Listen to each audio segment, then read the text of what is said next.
கர்த்தருடைய நாமத்தை மகிமைப்படுத்துவோம். தேவன் நம் நடுவுல வல்லவராய் நல்லவராய் போதுமானவராய் இருக்கிறார். தேவனுக்கே மகிமை. தேவனுக்கே மகிமை, தெய்வத்துக்கே மகிமை, தேவனுக்கே மகிமை.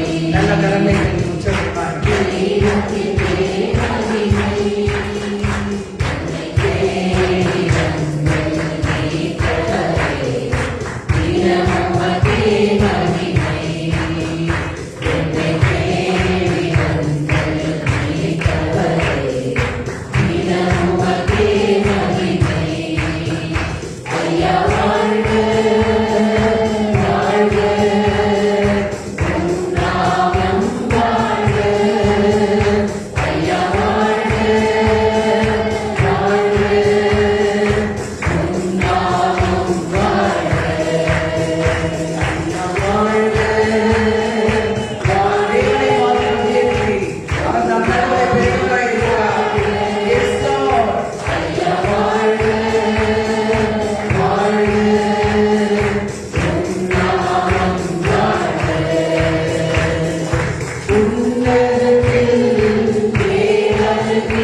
குறைகளை நீக்குகிற தேவன், பாவங்களை மன்னித்த தேவன், எங்களெல்லாம் விடுவித்த தேவன், வியாதியிலே சுகம் தந்தவர், சமாதானத்தை தந்து எங்களை வழிநடத்தி கொண்டிருக்கிறேன். மக்களோடு ஸ்தோத்திரமாக நாங்கள் எடுத்த ஜபங்களை எல்லாம் நீர் கேட்டு பதில் தந்து எங்களை ஆசிரியத்தை நடத்துகிறக்காய் நன்றி.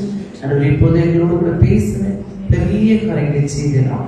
இயேசுவின் நாமத்தில் ஜெபிக்கிறோம் ஜீவனுள்ள நல்ல பிதாவே, ஆமென் ஆமென். அல்லேலூயா அல்லேலூயா. தொடர்ந்து இந்த உபவாச நாட்களிலும் ஜெபத்தை குறித்து தியானித்திருக்கிறோம், உபவாசத்தை குறித்து தியானித்திருக்கிறோம். இப்பொழுது கூட இயேசு கிறிஸ்து சிலுவைக்கு போகிறதுக்கு முன்பதாக அந்த சில நாட்கள் தேவன் என்னெல்லாம் அந்த பஸ்கா பண்டிகைக்கு முன்பதாக என்னெல்லாம் செய்தார் என்பதை குறித்து நம்ம தியானித்துக் கொண்டிருக்கிறோம். நம்ம வாசிக்க கேட்போம். யோவான் எழுதின சுவிசேஷம் 13வது அதிகாரத்துல, யோவான் எழுதின சுவிசேஷம் 13வது அதிகாரம் 1வது வசனம். பஸ்கா பண்டிகைக்கு முன்னே இயேசு இவ்வுலகத்தை விட்டு பிதாவினிடத்திற்கு போகும்படியான நம்முடைய வேலை வந்ததென்று அறிந்து நாம் இவ்வுலகத்தில் இருக்கிற நம்முடையவர்களிடத்தில் அன்பு வைத்தபடியே முடிவு பரியந்தமும் அவர்களிடத்தில் அன்பு வைத்தார். ஆண்டவராகிய தேவன் இந்த பூமியில மனிதனாய் வந்து பிறந்தது, மனிதனுடைய பாவங்களை எல்லாம் அறிந்து, மனிதர்கள் எவ்வளவு பாவம் செய்தார்கள், தேவனுக்கு பிரியமில்லாம நடந்தாங்க, வாழ்ந்தாங்க, எல்லாவற்றையும் அவர் அறிந்தும் அவர்களை நேசித்தார். ஆமென். யோவான் 3:14 இப்படியே சொல்கிறது, தேவன் தன்னுடைய ஒரே பேரான குமாரனை விசுவாசிக்கிறவன் எவனோ அவன் கெட்டு போகாமல் நித்திய ஜீவனை அடையும்படிக்கு அவரை தந்தருளி இவ்வளவாய் உலகத்தில் அன்பு கொண்டார்.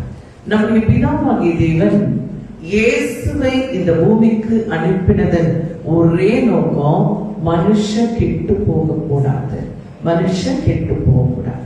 இயேசு எப்படி ஆரம்பத்துல இந்த உலகத்துல வந்து பிறந்து மனிதர்களை நேசிக்க ஆரம்பித்து அவர் நேசித்தாரோ, முட்டிவு பரியந்தம் கடைசி வேளையில அவருடைய வேலை வந்தது என்று அறிந்தும் கூட இயேசு ஜனங்களை நேசித்தார்.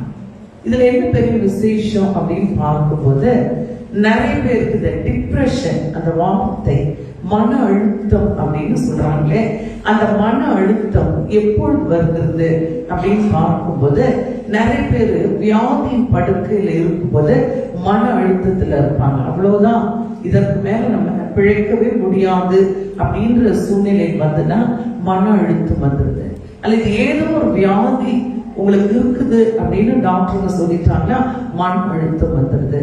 உங்களுக்கு வேலை கிடையாது, இதுக்கு மேல நீங்க வேலையை தொடர முடியாது, வேலை இல்லை அப்படின்னா பார்த்து கொண்டிருக்கிற வேலை நம்ம போயிடுச்சு அப்படின்ற அந்த ஒரு பயத்துல மன அழுத்தம் வந்துடுது.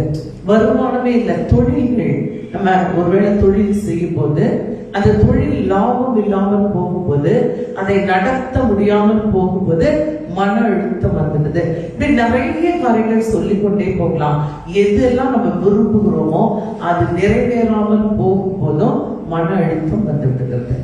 இப்போ இயேசு இந்த பூமியில தன்னோடு இருந்த ஜனங்களையும் சீஷர்களையும் அதிகமாய் நேசித்தான். இப்போ ஒரு பிரிவு வரும்போது கூட மன அழுத்தம் வருகிறது. இவங்களை விட்டு பிரிந்து போக வேண்டும் என்பது இயேசுக்கு நல்லா தெரியும். அல்லேலூயா. நீங்க 12வது அதிகாரத்துல வாசிக்கும் போது 30வது வசனத்தை நம்ம வாசிக்கிறோம். 30, 12, 30 வாசிங்க. முதலாவது 20வது வசனம் வாசிச்சுட்டு அப்புறம் வாசிங்க. பண்டிகையில் ஆராதனை செய்ய வந்தவர்கள் சிலர் கிரேக்கர் இருந்தார்கள். அவர்கள் கலிலேயா நாட்டு பெத்சாய்தா ஊரானாகிய பிலிப்புவினிடத்தில் வந்து, ஐயா, இயேசுவை காண விரும்புகிறோம் என்று அவனை கேட்டுக்கொண்டார்கள். அது கடைசி நாட்கள். ஆனா கிரேக்கர் அந்த பண்டிகைக்கு வந்து இயேசுவை பார்க்கணும்னு விரும்புறாங்க. அப்ப அவருடைய மனநிலை, அவருடைய வேலை வந்துருச்சு, அவருடைய ஊழியம் முடிய போது சிலுவையை சுமக்க போகிறார், இந்த உலகத்தை விட்டு கடந்து போகிறார். அப்பொழுது ஒரு மனுஷன் வந்து இயேசுவை பார்க்க வேண்டும் என்று விரும்பினானா. வாசிப்போம். பிலிப்பு வந்து அறிவித்தான். அதை இயேசுவுக்கு அறிவித்தார்கள். அப்பொழுது இயேசு அவர்களை நோக்கி, மனுஷகுமாரன் வேலை வந்தது. ஒருத்தர் உங்களை பார்க்க விரும்புறாங்க அப்படின்னு சொல்லும் போது, இயேசு இந்த பூமியில 3.5 ஆண்டு காலங்கள் ஊழியம் செய்தார். அப்ப ஊழியம் செய்யும் போது வியாதிஸ்தர்கள், வியாதியா இருக்கிறாங்க, நீங்க வரணும்னு கூப்பிடும் போது சந்தோஷமாய் போனார். நிறைய காரியங்களை இவர் செய்திருக்கிறார். இப்போ பண்டிகை வரப்போகிறது, பஸ்கா பண்டிகை நாட்களா இருக்கிறது. அப்ப நிறைய பேர் அங்க வந்திருப்பாங்க.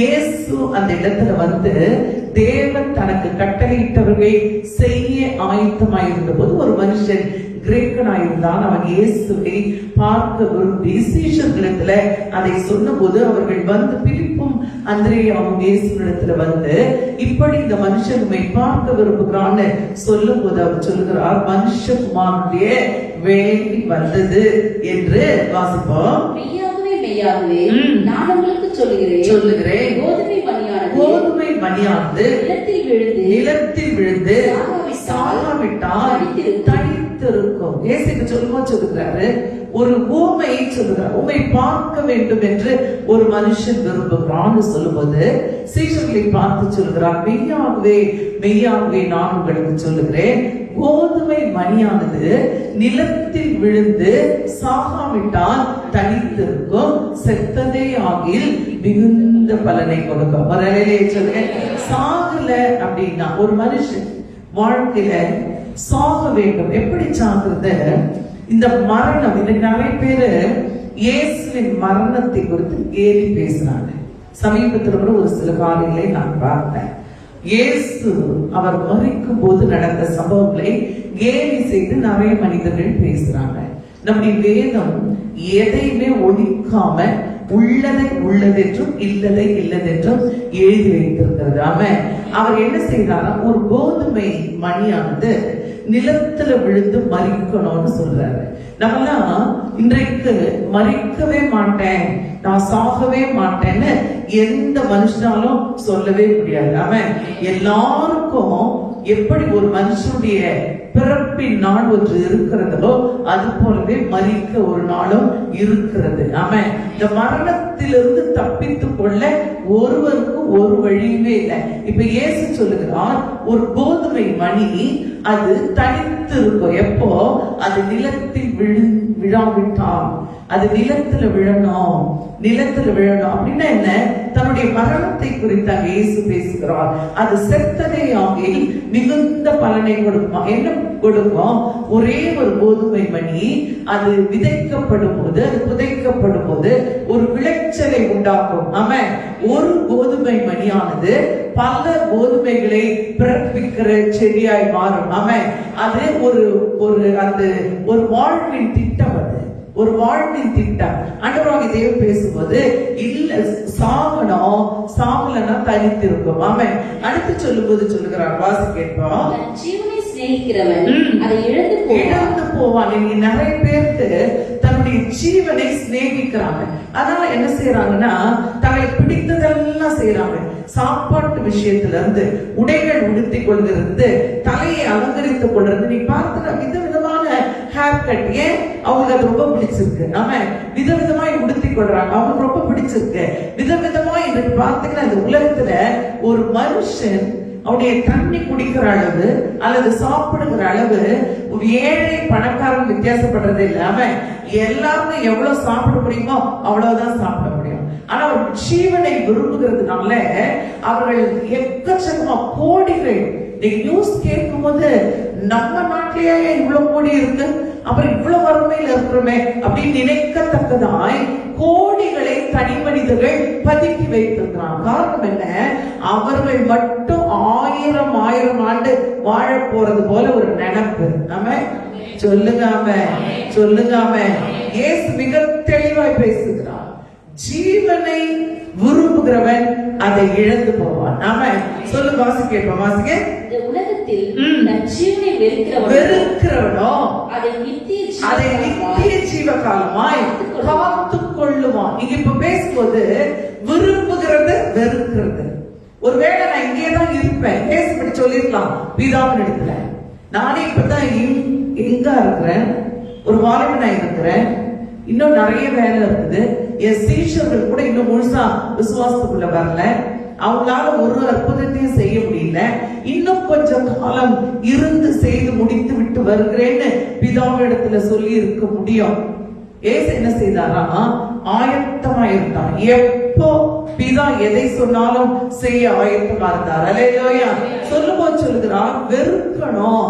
நீ விரும்புகிறாய். இன்னைக்கு உலகத்துல என்ன பிரச்சனை, ஏன் பாவம் செய்யறாங்கன்னு பாத்தீங்கன்னா தங்களை வெறுக்க முடியாத நிலை. ஏன் மீறுதல்கள் நடக்கிறதுனா தங்களை வெறுக்க முடியாத நிலை. மாம்சத்தை கண்ட்ரோல் பண்ண முடியல. எல்லாவற்றுக்கும் காரணம் என்ன? தங்களை அதிகமாய் தாங்களே விரும்புகிறபடினால. இப்படி எல்லாம் இருந்தா ஜீவனை காத்து கொள்ள தேவனை தவிர வேற வழியே இல்ல. ஒரு அலையிலே சொல்லுங்க, நல்ல ஒரு அலையிலே சொல்லுங்க. நிறைய பேர் நிறைய காரியங்களை பேசும்போது நான் சொல்றதெல்லாம் ஒன்னே ஒன்றுதான்.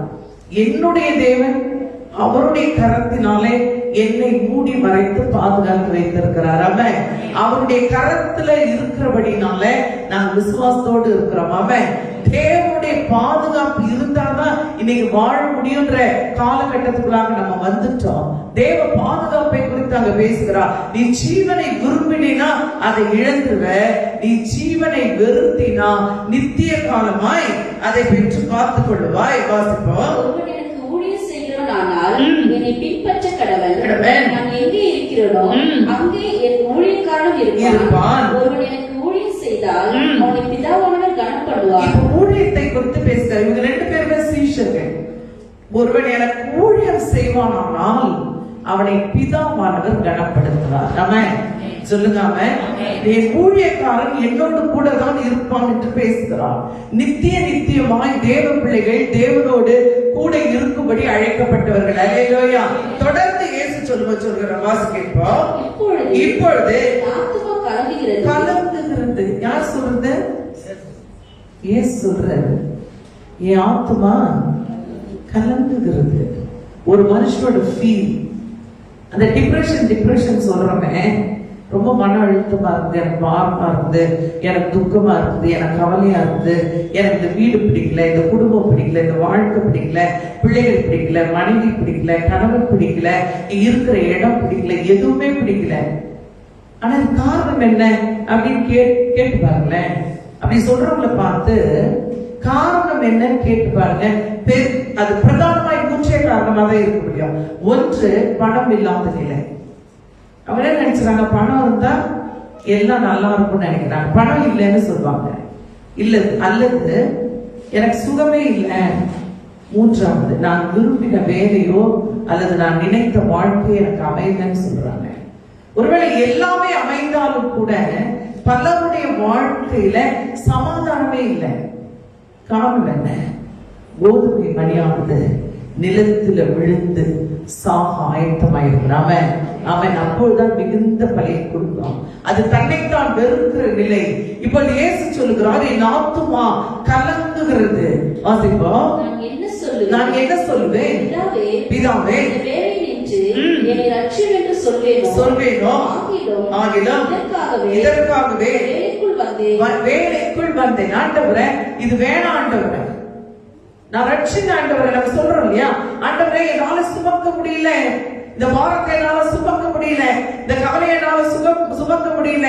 ஆண்டவரே வேண்டாம் ஆண்டவரே, சூழ்நிலையை மாற்றுங்க, என்னை ஆசீர்வதிங்க, எனக்கு சுகம் தாங்க, எனக்கு விடுதலை தாங்க, எனக்கு ஏதாவது ஒரு அற்புதம் செய்யுங்கன்னு கதறுகிறோமே.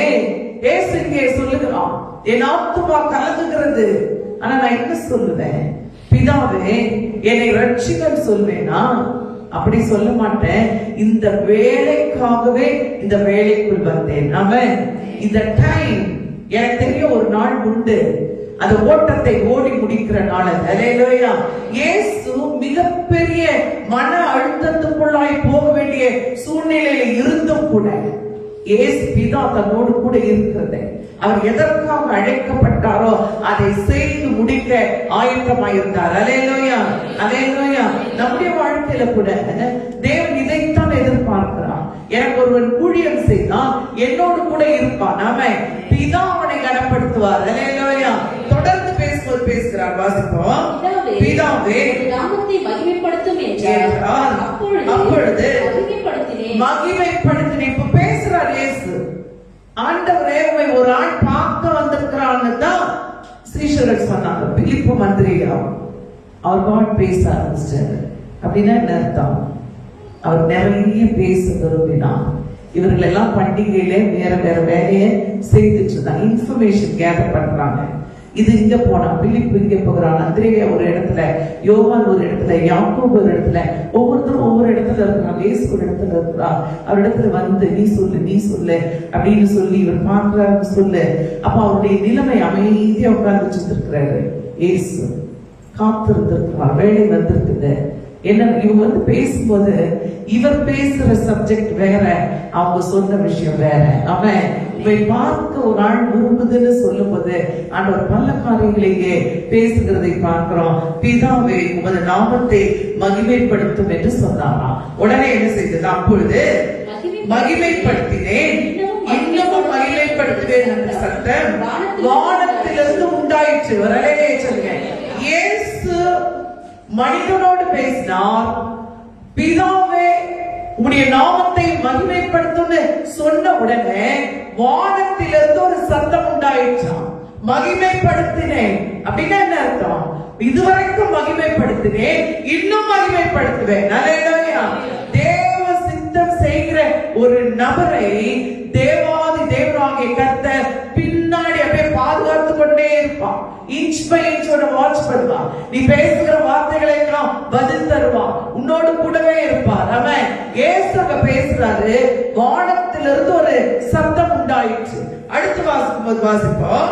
நின்று கொண்டிருந்த அதை கேட்ட ஜனங்கள் இடி முழக்கம் உண்டாயிற்று என்றார்கள். அங்கே பண்டிகை கூட்டம், எல்லாரும் பண்டிகைக்காக வந்திருக்கிறாங்க. பண்டிகை நாட்கள் சமீபமாயிருச்சு. ஒரு இடி முழக்கம் போல ஒரு சத்தம். உன் மகிமைப்படுத்தினேன், இன்னும் மகிமைப்படுத்தினேன். எல்லாம் சொல்றாங்க. இடி முழக்கம் உண்டாயிற்று என்று சொன்னார்கள். தேவதூதன் அவரோட பேசினான் என்றார்கள். இன்னும் வேறு சிலர் சொல்றாங்க தேவதூதன் அவரோடு பேசினான். அவரோடு பேசினான். அவர் தேவகுமாரன். தேவதூதன் அவரோடு பேசினான் என்று சொன்னாங்க. இதெல்லாம் எங்க நடந்தது? சிலுவைக்கு போகிறது முன்பதாக இயேசு தன்னை ஆயத்தப்படுத்தின நாட்கள். ஒருவேளை இருதயம் கலங்கி கொண்டிருக்கிறது. தேவனும் அவரோடு பேசிக்கொண்டே இருக்கிறார். தேவதூதன் அவரோடு பேசிக்கொண்டே இருக்கிறார். காரியங்கள் நடந்து கொண்டே இருக்கும்போது இயேசு அவர் எப்படி நேசித்தாரோ அந்த நாட்கள் வந்தபோதும் அவர் தொடர்ந்து எந்த மாற்றம் இல்லாம நேசித்ததாக வேதம் சொல்றது. வாசிப்பது அதே அதிகாரத்தில் அடுத்த வசனம் வாசிப்போம். இயேசு அவர்களை நோக்கி, இந்த சத்தம் உண்டாயிற்று. இப்போது இந்த உலகத்துக்கு நியாயத்திற்கு உண்டாகிறது. இப்பொழுது இந்த உலகத்தின் அதிபதி புறம்பாக தள்ளப்படுவான். ஆண்டவர் சொல்லுகிறார், நியாய தீர்ப்பு உண்டாகிறது. இந்த உலகத்தின் அதிபதி புறம்பாக தள்ளப்படுவான். இயேசு பிசாசை சிலுவையிலே ஜெயித்தார். அல்லேலூயா, அல்லேலூயா. இந்த நியாய தீர்ப்பை குறித்து தேவன் அங்கே பேசுகிறதை பார்க்கிறோம். 36வது வசனம் வாசிப்போம். ஒளி உங்களோடு இருக்கையில் நீங்கள் ஒளியின் பிள்ளைகளாக படித்து ஒளியிடத்தில் விசுவாசமாய் இருங்கள் என்றார். இயேசு சொல்லி அவர்களை விட்டு மறைந்தார். ஒரு அலையே சொல்லுங்க. ஒரு ஆள் பார்க்கணும்னு வந்து சொன்னாங்க. இவர் மறைஞ்சு போயிட்டார். ஒரு வாய்ப்பு, ஒரு காலம் ஒவ்வொரு மனுஷனுக்கும் தன்னுடைய வாழ்க்கையில மாறுகிறதுக்கு ஒரு வாய்ப்பை கொடுப்பாரு. மாறுகிறதுக்கு ஒரு வாய்ப்பை கொடுப்பாரு. ஒருவேளை இந்த மனுஷனை தேவன் சந்தித்தாரான்னு பார்த்தா சந்தித்தது பார்த்து தெரியல. ஒருவேளை அவன் வந்து பார்த்திருக்க கூடும் ஏசு யாருன்னு. ஆனா அவருடைய எண்ணம் எல்லாம், அவருடைய நினைவெல்லாம், அவருடைய பேச்செல்லாம் சிலுவைக்கு தன்னை ஆயத்தப்படுத்துகிறதாக இருக்குது. இந்த நாட்களை ஏன் விசேஷமாய் நம்ம தியானிக்கிறோம் என்று சொன்னா, நமக்கான அழைப்பு ஒண்ணு உண்டு. தெய்வச்சனமே நிறைய செய்தி கேள்விப்படுறோம். முன்னாடி பார்த்தீங்கன்னா ஒருவேளை நாங்கெல்லாம் சிறு பிள்ளைகளா இருந்தபோது இப்படிப்பட்ட வியாதிகளோ, இப்படிப்பட்ட அரசியல் சூழ்நிலைகளோ, இப்படிப்பட்ட ஒருவேளை இந்த குறைச்சல்களோ அல்லது இப்போ நடக்கிறது போல ஏமாற்றுகிறவர்கள், இந்த கொலை, கொள்ளை, மற்றவர்களை கேவலமாய் பேசுகிறது, பிரிவினைகள், மார்பு பேதங்கள் இதெல்லாம் இல்லாத காலம். எங்களுடைய சிறுவயது நாட்களை நினைக்கும் போது அவ்வளவு மகிழ்ச்சி நிறைந்த காலம் அது. மகிழ்ச்சி நிறைந்த காலம். ஒருவேளை பணக்காரர்கள், ஏழைகள் என்ற வித்தியாசம் கூட தெரியாது. நம்மோடு கூட பழகிறவங்க இவங்கெல்லாம் ரொம்ப பணக்கார வீட்டு பிள்ளைங்க. இப்ப பிள்ளைங்கெல்லாம் சொல்லுதுல, அவங்கெல்லாம் கொஞ்சம் பெரிய ஆள், இவங்கெல்லாம் கொஞ்சம் ஏழைகள்லாம் அப்படிலாம் பிரித்து கூட பார்க்க தெரியாத காலம் நாங்கெல்லாம் வாழ்ந்தனால. இப்ப யோசிக்கும் போது எல்லாம் பிறக்கிற குழந்தை கூட எல்லாமே தெரிந்தே பிறக்கிறதோன்ற கேள்வி வருகிற அளவுக்கு விசுவாசி கிரியைகள் நிறைந்த நாட்களாக இருக்கிறது. இயேசுடைய நினைவெல்லாம் நமக்கு ஒரு அழைப்பு உண்டு. என்ன அழைப்பு? தேவ பிள்ளைகளாய் அழைக்கப்பட்டோம். அவர் எப்படி நம்மள அன்பு கொடுத்தாரோ, இந்த சிலுவைக்கு போகிற அந்த கடைசி நாட்களில கூட எந்த மாற்றம் இல்லாம அன்பு நிறைந்தவராகவே இருந்தார். அல்லேலூயா, அல்லேலூயா. நம்ம அழைக்கப்பட்ட நாம என்ன செய்து கொண்டிருக்கிறோம்? ஒருவேளை மாற்றம் இல்லாமலே எப்படி பிறந்தேனோ, எப்படி வளர்ந்தேனோ, பிள்ளைகளுக்குள்ளாக மாற்றமே இல்லை. எவ்வளவு போதித்தாலும், எவ்வளவு புத்தி சொன்னாலும் திரும்ப அதே நிலைமையில இருக்கிறத பாருங்க. மாற்றிக்கொள்ள விரும்பாதவர்கள். பிள்ளைகள் எந்த ஒரு மாற்றத்தையும் விரும்பல. வீடுகளில எந்த ஒரு மாற்றமும் இல்லை. எப்படி ரட்சிக்கப்படுறதுக்கு முன்னாடி இருந்தாங்களோ அப்படியே தான் இன்றைக்கு இருக்கிறாங்க. அப்படி மாற்றப்படாத நிலையில இருக்கிறதுல பிரயோஜனமே இல்லை. ஒரு மாற்றம் வேணும். ஒரு கிறிஸ்துவுக்குள்ள இருந்தால் புது சிருஷ்டியாக இருக்கிறான். நாம பழையதெல்லாம் ஒழிந்து போயிடுச்சு, எல்லாம் புதிதாயிற்று, எல்லாம் புதிதாயிற்று. அந்த நாட்கள் எல்லாம் சிறு பிள்ளைகள் எல்லாம் சண்டே கிளாஸ் அனுப்போம். பெரும்பாலும் எப்படி குடும்பங்கள் ரட்சிக்கப்பட்டது அப்படின்னு பார்க்கும்போது சின்ன பிள்ளைகளை மட்டும் சண்டே கிளாஸ் அனுப்பிடுவாங்க. சண்டே கிளாஸ்ல பிள்ளைகள் படித்துட்டு வர பாடல்கள், வசனங்களை வீட்டுல பெற்றோர்ல பிள்ளைகள் சொல்லுவாங்க. அதை கேட்டு ரட்சிக்கப்பட்ட எத்தனையோ குடும்பங்கள் உண்டு. ஆமென், ஆமென். இப்போ சண்டே கிளாஸ்ல சொல்றத கேட்டாலும் ரட்சிக்கப்படுற அளவுக்கு பெற்றோர் இல்லை. இவங்க போய் சொல்றதுக்கும் ஆயத்தம் இல்லை. வாலிப பிள்ளைகள், எத்தனையோ வாலிப பிள்ளைகள் நிமித்தமாய் குடும்பங்கள் ரட்சிக்கப்பட்டிருக்கு. நீங்க வாலிப பிள்ளைகள் எல்லாம் சபைக்கு வந்து கேட்டுக்குது, மாற்றம் இல்லை. பெற்றோர் எந்த மாற்றத்தையும், ரட்சிக்கப்படாத தேவனை அறியாத பெற்றோர் ரட்சிக்கப்பட்ட பிள்ளைகள் இடத்துல எந்த மாற்றத்தையும் பார்க்க முடியல. அப்போ அப்படிதான் கத்துச்சு, இப்போ அப்படியேதான் கத்துது. அப்போ அப்படிதான் சண்டை போட்டுச்சு, இப்போ அப்படிதான் சண்டை போடுது. அப்பயும் அப்படிதான் கீழ்ப்படியாம இருந்துச்சு, இப்போ அப்படிதான் கீழ்ப்படியாம இருந்துச்சு. ஏசு கிட்ட போறதுனால என்ன மாற்றம் வந்துருச்சு? ஏசு என்ன விரும்புகிறார்? ஒளியோடு நடக்க. அவர் சொல்றாரு, ஒளி. அந்த முந்தின வசனம் இருளை குறித்து பேசுகிறார். அடுத்த வசனத்துல உங்களோடு இருக்கையில், ஒளி உங்களோடு இருக்கையில் நீங்கள் ஒளியின் பிள்ளைகளாகும்படி ஒளியின் இடத்தில் விசுவாசமாய் இருங்கள் என்றார். ஒளியின் இடத்துல விசுவாசம். இருள் என்பது பாவம், இருள் என்பது பாவம், இருள் என்பது உலக பிரகாரமான இச்சை, இருள் என்பது கீழ்ப்படியாமை, இருள் என்பது பிசாசின் கிரியை. ஒளி என்பது தேவாதி தேவனாகி கர்த்தர் இயேசு கிறிஸ்து. அப்படின்னு சொன்ன நீங்கள் இந்த உலகத்துக்கு வெளிச்சமாய் இருக்கிறீங்க. எப்படி வெளிச்சமா இருந்து? அவர் ஒளியா இருக்கிறார். அதை நீ உள்வாங்கினா நீ வெளிச்சமாயிருவ. இந்த உலகம் இருளுக்குள்ள இருக்கிறது. நீ உலகத்தை உள்வாங்கி உள்வாங்கி இருளையே பிரதிபலிக்கிறான். எந்த மாற்றமே இல்லை. தேவன் கடைசி நாட்களில இவைகளை எல்லாம் பேசுகிறார். கடைசி 2 வசனம் வாசிப்போம். 42வது வசனம் வாசிப்போம். அதிகாரிகளிலும் அநேகர் அவரிடத்தில் விசுவாசம் 40வது வசனம்.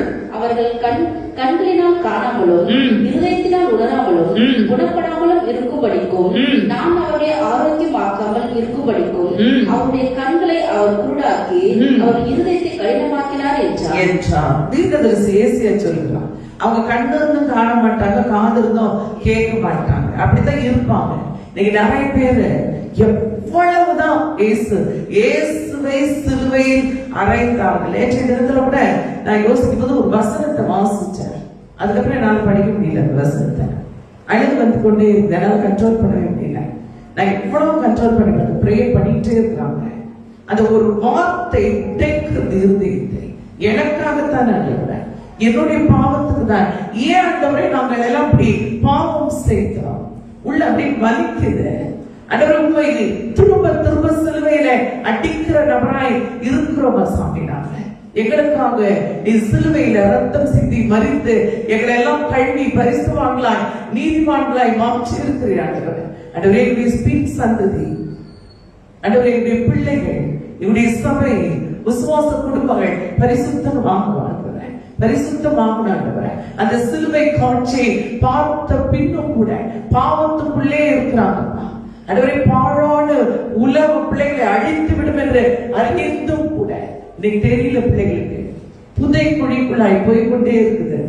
ஒருவேளை கால் மறையும் போது தெரியாது, முழங்கால் மறையும் போது தெரியாது, இடுப்பு வரை மறையும் போது தெரியாது. ஒருவேளை உடைய ஹார்ட்டுக்கு மேல கழுத்து கிட்ட வரையும் சகதி வரும்போது தெரியாது. உள்ள நீ மூழ்கி கொண்டே இருக்கிற, இன்னும் கொஞ்சம் தான் சுவாசிக்கிற அந்த காற்று, பார்க்கிற உன் கண், ஒருவேளை கேட்கிற உன் காது, முழுகுகிற நிலம் வந்துருச்சுன்னா உன்னை தப்புவிக்க ஒருவனாலுமே முடியாது. அவன் உலகம் என்கிற அசுத்தத்துக்குள்ளாய் உள்ளே பிள்ளைகள் போது, குடும்பம் போது, சகோதரிகள் எல்லாம் உள்ளே அழுகி கொண்டிருக்கு. ஆண்டவராகிய இயேசு கிறிஸ்து அழிவிலிருந்து மீட்கும்படி ஒளியாய் வந்தார். சொல்ல இருளில நடக்காத, ஒளியில நடங்க, பரிசுத்தமாயிருங்க. அவர்கள் கண்ணிருந்தும் காண மாட்டாங்க, காதிருந்தும் கேட்க மாட்டாங்க, அவர்கள் அப்படியே இருப்பாங்கன்னு எழுதிட்டார். அந்த தீர்க்க தரிசனங்கள் நிறைவேறும்படி இவைகளெல்லாம் நடந்தது என்று சொல்கிறார். 37வது வசனத்தை வாசிக்கும் போது அற்புதங்களை முன்பாக செய்திருந்தோம், அவர்கள் அவரை விசுவாசிக்கவில்லை. இன்னைக்கு கூட நிறைய பேர் இயேசுவை விசுவாசிக்காமலே சபையில இருக்கிறதை பார்க்கிறோம். விசுவாசிக்கிறதே இல்லை, சும்மா இயேசுன்னு சொல்லுவாங்க, அவ்வளவுதான். இயேசு, ஆமா இயேசு எல்லாத்தையும் இப்படி சொல்றாங்க. அவங்க எல்லாம் இந்துக்கள், இவங்கெல்லாம் இஸ்லாமியர்கள், இவர்களெல்லாம் சீக்கியர்கள், இவர்களெல்லாம் சமணர்கள், இவர்கள் எல்லாம் புத்தர்கள், புத்த மதத்தை சார்ந்தவங்க. நாங்களும் கிறிஸ்துவர்கள். ஒருத்தர் இப்படித்தான் கேட்டாரு, சிஸ்டர் நீங்க மட்டும் ஏன் சிஸ்டர், நாங்கெல்லாம் தான் எல்லாத்தையும் வழிபடுறோம்ல, அது என்ன சிஸ்டர் நீங்க மட்டும் அப்படி பிடிவாங்க, நீங்க தான் போதிக்கிறீங்க, அன்பா இருக்கிற சொல்றீங்க, விட்டு கொடுக்க சொல்றீங்க, மன்னிக்க சொல்றீங்க, எல்லாம் சரியாதான் செய்றீங்க, ஆனா உங்களுக்கு மத வெறி. அவர் என்ன சொல்றாரு, மத வெறி, மதவெறியா? நமக்கு ஒண்ணு மட்டும் தான் தெரியணும், தேவ பிள்ளைகளுக்கு நம்முடைய தேவன் மத தலைவர் இல்லை. ஆமென். நம்முடைய தேவன் மதத்தை ஸ்தாபிக்க வரவும் இல்லை. ஆமென். அவர் ஒரு மார்க்கத்தை உண்டாக்கினார். ஆண்டவராக இயேசு கிறிஸ்து தான் வழி தேவனை சென்றடைய. ஆமென். ஒரே வழி. இது மதம் அல்ல. கிறிஸ்துவம் என்பது ஒரு மதம் அல்ல. அதான் நான் அடிக்கடி சொல்றது, நான் கிறிஸ்டியன் சொல்லிக்காத, நீ கிறிஸ்துவின் பிள்ளைன்னு சொல்லப்படுங்க. என்னுடைய தேவன், என்னுடைய தகப்பன், வானத்தை பூமியும் உண்டாக்கினவர் ஒரே தேவன். ஆமென். அவர் தவிர வேற யாருமே இல்லை. இப்படி பிரிச்சு பார்க்காத. எல்லாரும் தேவனாலே உண்டாக்கப்பட்ட ஜனங்கள், அவன சகோதர சகோதரிகள். இன்னைக்கு நான் தேவனாலே தெரிந்து கொள்ளப்பட்டிருக்கேன். நான் ரட்சிக்கப்பட்டுட்டேன்னு சொல்ல முடியாது. ரட்சிப்பு அவரை மீது ஊற்றின அளவிட முடியாத அன்பின் வெளிப்பாடு. அல்லேலூயா. நீங்கள் என்னை தெரிந்து கொள்ளவில்லை, நான் உங்களை தெரிந்து கொண்டேன்னு சொன்னாரே. அப்போஸ்தலனாகிய பவுல் எழுதும்போது எழுதுகிறாரே, விதைக்கிறவனால் அல்ல, நீர் பாய்ச்சுகிறவனால் அல்ல, விளைய செய்கிற தேவனாலே ஆகும். நான் ரட்சிக்கப்பட்டுட்டேன்னு சொல்லிடவே முடியாது. என்ன இன்னைக்கு தெரிஞ்சு கொண்டாரு, ஒருவேளை நாளைக்கு உங்களை தெரிந்து கொள்வார். அவர் தான் தேவன். ஆமென். நீங்க இப்படி பிரிச்சு பேசுறது, பிரிச்சு பார்க்கறது, இந்த ஆர்கியூ பண்றது, இதெல்லாம் எப்ப தெரியுமா மாறும்? நீ தேவ பிள்ளை என்பதை உணரும் போதுதான், அவர் உன்னுடைய தேவன் என்பதை, உன்னுடைய தகப்பன் என்பதை உணரும் போதுதான். அதற்கு நம்ம இருளில நடக்கிறவங்களாய் இருக்கக்கூடாது, ஒளியில நடக்கிறவங்களாய் இருக்கலாம். இத்தனையோ அற்புதம் செய்தோம், அவங்க விசுவாசிக்கவே இல்லை. இன்னைக்கும் அநேகர் அப்படியே இருக்கிறதை பார்க்கிறோம். விசுவாசம் வர மாட்டது. ஏன் வரல? அவர்கள் இருளிலே நடக்கிறபடினாலே. நீங்க வாசிப்பது 42 வாசிப்போம். ஆகிலும் அதிகாரிகளிடம் வைத்தார்கள். அப்படி இருந்தோம்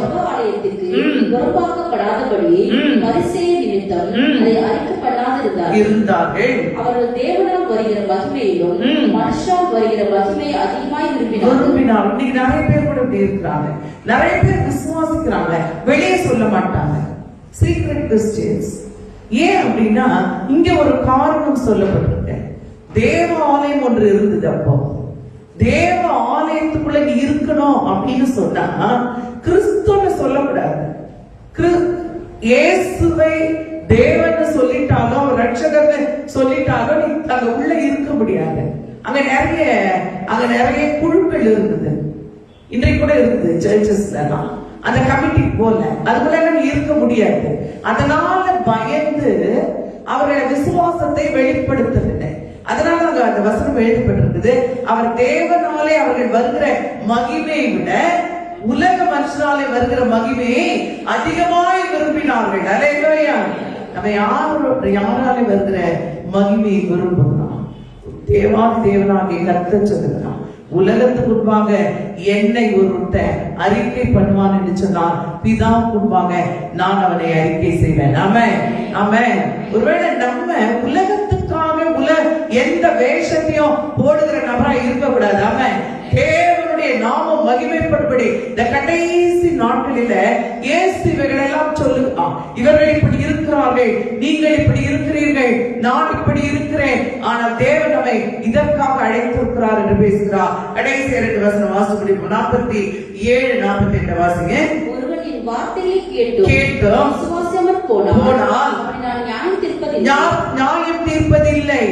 ஏன் சொல்றார்? ஒருவனின் வார்த்தைகளை கேட்டும் விசுவாசிக்காம போயிட்டான்னா நான் அவனை நியாயம் தீர்க்கிறது இல்லை. நான் உலகத்தை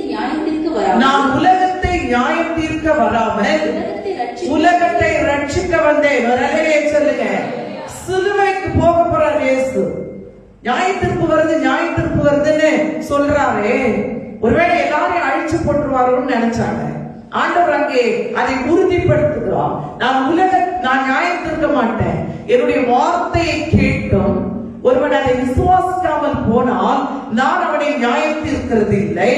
நான் உலகத்தை நியாயம் தீர்க்க வராமல் உலகத்தை ரட்சிக்கவே வந்தேன். அடுத்த வசனம், என்னை தள்ளி வார்த்தையை ஏற்றுக்கொள்ளாதவனை நியாயம் தீர்க்கிறது ஒன்று இருக்கிறது. அத சொல்ற நான் நியாயம் தீர்க்க மாட்டேன். என்னை வார்த்தைகளை ஏற்றுக்கொள்ளனாலும் என்னை விசுவாசிக்கலாலும் நான் நியாயம் தீர்க்க மாட்டேன். நான் உலகத்தை ரட்சிக்கத்தான் வந்தேன். ஆனா நியாயம் தீர்க்கிறது என்று ஒன்று இருக்கிறது. ஒரு அலையை சொல்லுங்க. இருக்கிறது. நான் சொன்ன வசனமே அவனை கடைசி நாளில் நியாயம் தீர்க்கும். அல்லேலூயா, அல்லேலூயா. வசனம் வந்து பேசும். நிறைய பேர் எனக்கு தெரியாது சிஸ்டர், நீங்க சொன்னீங்களா சிஸ்டர்? எனக்கு தெரியாது சிஸ்டர். அப்ப நம்ம என்ன நினைச்சுப்போம்? ஐயோ நம்ம சொன்னது தெரியல போல அப்படின்னு நினைச்சுப்போம். அப்படி எல்லாம் அங்க சொல்ல முடியாது. நியாய தீர்ப்பு நாளில அந்த சொல்லப்பட்ட வசனம் உன் முன்னாடி வந்து நிற்கும். அந்த வசனம் கேள்வி கேட்கும். பாவம் செய்யாதுன்னு சொல்லப்பட்டது, ஏமாத்தாதுன்னு சொல்லப்பட்டது, நீ மறைக்காதன்னு சொல்லப்பட்டது. நீங்க பாத்தீங்கன்னா நம்ம எல்லாம் இயேசு கூட தானே இருக்கிறோம். அவர் என்ன செய்வார்? நம்மள அவரு சொல்லிட்டாரு, ரட்சிக்க தான் வந்தேன், நான் அழிக்க வரலன்னு சொல்லிட்டாரு. சொன்னாரு, கூடவே ஒன்று சொன்னாரு, நான் செய்ய மாட்டேன். மனிதன் இந்த பூமிக்கு மனிதனாய் வந்து பிறந்த ஒரே நோக்கம் பாவிகளை ரட்சிக்கவே கிறிஸ்து இயேசு உலகத்தில் வந்தார். அல்லேலூயா. நியாய தீர்ப்புன்னு ஒண்ணு இருக்கு. வசனம் நியாய தீர்க்கும். அல்லேலூயா. ஏன் சொன்னா கூட இருக்கிறேன்னு சொல்லிட்டு எப்படிப்பட்ட கேரக்டர்ஸ் எல்லாம் கூட இருக்கிறாங்க. இயேசுவோட அந்த 12 சீஷர்களில ஒருவனை குறித்து வேதம் மிக அழகாய் சொல்கிறது. அவன் எப்படிப்பட்டவன்? வாசித்து முடிப்போம். 12ல நீங்க வாசிக்கும் போது 6வது வசனம் வாசிப்போம். 12:6. அவன் தரித்திரரை குறித்து கவலைப்பட்டு இப்படி சொல்லாமல் அவன் திருடனானபடியினால். அவன் திருடன். யாரு? யூதாஸ். சீஷன்னு சொன்னீங்க, சீஷன் தான். நிறைய பேர் சொல்றாங்க விசுவாசின்னு சொல்லி. விசுவாசி தான், அது விசுவாசி போல இருக்குது, அவ்வளவுதான். இயேசு நல்லா தெரியும். 12 பேர் ஒரு ஆள் அக்யூஸ்ட் இயேசுக்கு தெரியும். அவன் திருடனானபடினாலே, வசனம் சொல்லுது, அவன் திருடனானபடினாலே பணப்பையை வைத்துக் கொண்டு என்ன வச்சுக்கான்? இப்போ பாருங்க, உலகத்துல 2 இருக்கு.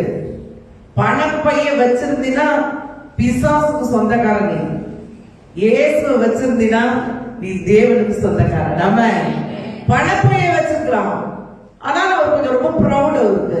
நிறைய பேர் பணம் வச்சிருந்தாங்க அப்படியே வேற மாதிரி நடப்பாங்க. ஏன்? அவர்கிட்ட என்ன இருக்கான்? நீ தரித்திரனா இருக்கிற, என்கிட்ட பணம் வச்சுக்கோ, என்னோட இயேசு இருக்கிறார். ஆமென், ஆமென். அவர் சொல்ல ஆகும், அவர் கட்டளையிட நிற்கும். ஆமென். இப்ப பணம் அவன் திருடனும் பணப்பையை வைத்திருக்கிறோம் ஆனபடினாலே போடப்பட்டதை சுமக்கிறோம் ஆனபடினாலும் எழுதப்பட்டதா அதிலே போடப்பட்டதை அந்த வசனம் சொல்லு வாசிப்போம்.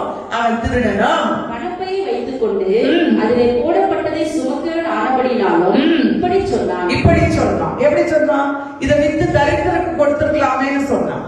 அப்படின்னா என்ன? அவ்வளவு தரித்திரருக்கு உதவி செய்கிறவனான்னு பார்த்தா அதை விற்க சொல்லி இயேசு சொல்லி இருந்தார்னா இவங்கிட்ட தான் கொடுத்துருப்பாரு. ஆமா, நிறைய பேர் கணக்கு சொல்றாங்கல்ல. என்ன கணக்கு சொல்றாங்க? இது 300 பணத்துக்கு போகுமே அப்படின்னு சொன்னா இயேசுக்கு வேலை தெரியல, அதை கொண்டு வந்தவனுக்கும் வேலை தெரியல. ஊற்றப்பட்ட போது நிறைய பேர் பார்த்தாங்க, அவங்களுக்கும் வேலை தெரியல. இவன் மட்டும் ரேட்ட சொல்லிட்டான், வேலையிலே சொல்லுங்க. அப்படின்னா என்ன அர்த்தம்? உலகத்திலும் உலகத்தில் இருக்கிற செல்வங்களையும் கால்குலேட் பண்ணிட்டே இருக்கிறது. எதுக்கு? அழிந்து போகிறதுக்கு. எப்போ ஒரு மனுஷன் தேவனை மாத்திரம் நினைத்து பேசுகிறானோ, வார்த்தைகளை மாத்திரம் உயர்த்தி பேசுகிறானோ, இவன் சொல்லும் போது இதை 300 பணத்துக்கு விற்று ஏழைகளுக்கு கொடுத்திருக்கலாமேன்னு சொன்னான். அவன் பணப்பை வைத்திருந்தான், விற்க கொடுத்திருந்தா இவன்கிட்ட தான் கொடுத்திருக்கணும். விற்கும் போதே பாதி எடுத்துட்டு இருந்திருப்பான், அங்க போய் கணக்கு கொடுத்திருப்பான். திருடன்னு சொல்லுது வேதம். என்ன சொல்லுது? சீஷன் என்கிற கணம் மாறி திருடன் என்கிற கணம், காட்டி கொடுத்தவன் என்கிற அந்த பெயர். நம்ம தேவனோடு இருக்கிறோம். இயேசு இதெல்லாம் அந்த கடைசி நாட்களில சிலுவைக்கு போவதற்கு முன்பாய் பேசுகிறார். அது நடந்த சம்பவங்கள். அவர் மாறாத அன்பு நிறைந்தவர். அவரிடத்துல எந்த மாற்றம் இல்லை. ஆனா நம்ம எவ்வளவு மாறி இருக்கிறோம். இன்னும் கூட உலகத்தை, பணத்தை, செல்வத்தை, உலக இச்சைகளை, பாவங்களை கீழ்ப்படியாமல இதுக்குள்ளேயே இருளிலே இருக்கிற ஜனங்களா இருந்தா இயேசு உன்னை ஒண்ணு சொல்கிறார், என்னை பின்பற்றுகிறவன், என்னை விசுவாசிக்கிறவன் என்னோடு தான் இருப்பான், பிதாவனை கனம் பண்ணுவான். நீங்க எல்லாம் தெய்வ பிள்ளைகளானா, ஒருவர் மேல் ஒருவர் அன்பு நிறைந்தவர்களா, தேவனுடைய வார்த்தைப்படி வாழ்கிறவர்களாய், ஒரு நாள் மாறாதவர்களாய் இருக்க வேண்டும் என்பதே இயேசுடைய நோக்கம். ஆவி, என்னுடைய இருதயம், என்னுடைய ஆத்மா கலங்குகிறதுன்னு சொன்னாரு. ஆனா அவர் உடைந்து போகவே இல்லை. மிக அழகாய் பிதாவின் சித்தத்தை செய்து முடித்தார். அல்லேலூயா. ஒருவேளை ஆவியில கலக்கு வரலாம், இருதயம் உடைந்து போயிருக்கலாம், ஒன்றுமில்லாத நிலையில இருக்கலாம், ஒருவேளை யோசித்த நினைத்த எதுவுமே நடக்காமல் கூட இருக்கலாம். ஆனா இயேசு நம்மோடு இருக்கிறார். பெரிய காரியங்களை செய்து சாட்சிகளாய் நிறுத்துவார். நல்ல கண்களை மூடி தேவனை நோக்கி செல்கிறோம்.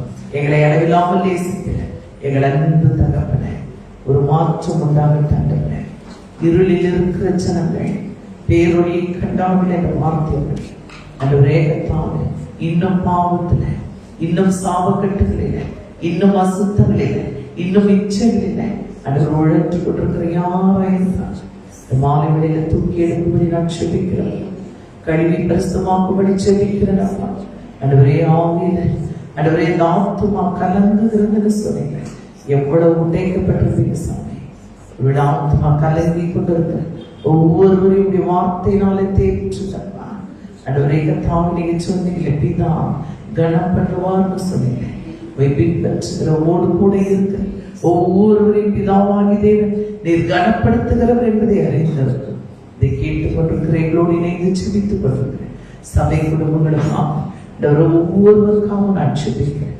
ஒவ்வொருவரையும் தான் விடுவித்து ஆட்சி தேய்ச்சி பலப்படுத்தி அன்றுவரை நீர் ஆரம்பத்தில் கொண்டிருந்த அன்பை முடிவு வரைக்கும் நீர் அன்பாகவே இருந்து வேதம் சொல்கிறது. நீர் அன்பு நிறைந்த தேவனா, இன்னும் அதிகமாய் அன்பை ஊற்றி ஒவ்வொருவரையும் பயன்படுத்தபடி செபிக்கிறேன். பெரியவர் பெரிய காரியங்களை செய்தீராம். இயேசுவின் நாமத்தில் செபிக்கிறோம் ஜீவனுள்ள நல்ல பிதாவே.